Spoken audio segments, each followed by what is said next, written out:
కూటమి అధికారంలోకి వచ్చిన మొదట్లో ఎమ్మెల్యే కోనేటి ఆదిమూలం ఉదంతం కలకలం సృష్టిస్తే ఆదిమూలం గారిది, తాజాగా మన రవికుమార్ గారు, ఇంకొకళ్ళు వచ్చేసి నజీర్ అహ్మద్ గారు అంటే వీళ్ళు చేసే పనులు చూస్తే ప్రజలు ఈ రోజున అసహించుకునేటువంటి పరిస్థితి ఉంది రాష్ట్రంలో.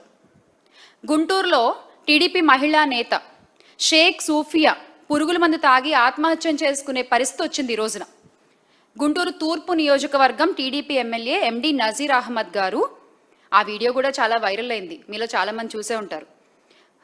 ఆయన చేసేటువంటి వేధింపులు తట్టుకోలేకపోతున్నాను, పోలీసులు నాపై తెచ్చేటువంటి ఒత్తిడి నేను భరించలేకపోతున్నాను అంటూ ఆమె గుంటూరు బ్రహ్మానందరెడ్డి స్టేడియం వద్ద ఆత్మహత్యాయత్నం చేయడంతో కుటుంబ సభ్యులు ప్రభుత్వాసుపత్రికి తరలించారు ఆవిడ్ని.